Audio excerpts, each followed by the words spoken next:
Hello guys, today I'm going to talk about how to install Gitlab Community Edition on Fedora version 32. Gitlab Community Edition is actually pretty nice. Enough to support any Git team, for most projects. And there's no limit to how many users you can add. It's a free Git server. Okay, so first you install two server programs. One is the Open Security Shell. Another is this postfix, and you start these two services and enable them at computer boot. So next, you need to download the installation file. So if you click on this web link, you will see there are a whole bunch of files that you can download. For Fedora, remember you need RPM file. For Red Hat, don't download RPM file for other distros, because it will not work. So this is the file you want to download. Red Hat version 8, Enterprise Linux. This RPM file is not for OpenSUSE, it's not for Fedora. This is for different scientific C6. So don't download these guys, just download the Red Hat version. Once you download it, you can just use sudo dnf install this GitLab server. Then you can cd into its configuration file and edit one thing.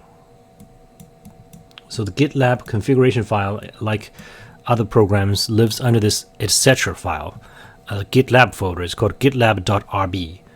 Once you use your favorite editor, I use Vim, you can use anything, you need to go to line external URL and change the default URL to your computer. So my computer's name is Ryzen 3600X.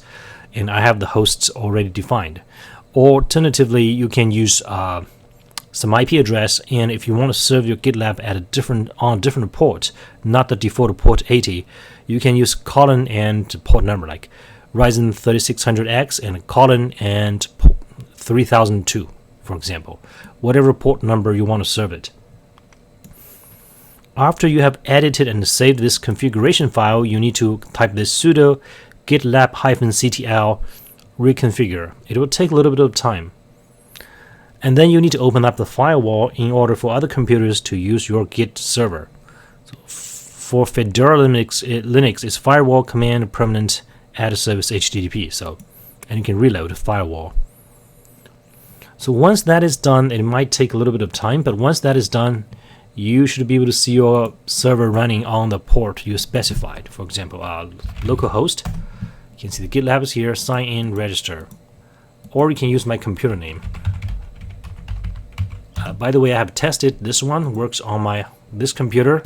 It works on any other computer that is on my network, on my home network. So if you want to stop the service, you no longer want to serve GitLab, you can just sudo gitlab-ctl start, stop, or restart.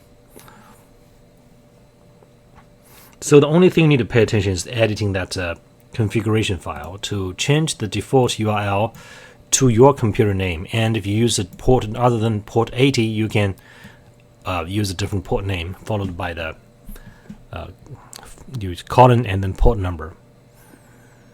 The other stuff like creating an account and those things are fairly straightforward. It's fairly simple. I'm not going to waste your time. Just remember, one step is to pasting your secure shell public key. If you don't know how to do it, Google it. It's super easy. Just a text document. You paste it into a dialog box, a text box. Submit, then you're all set. It's very convenient. You have a super user create groups. For that group, you can create projects, and so that everybody on that group can share that project. Okay, that's the video for today. Thank you.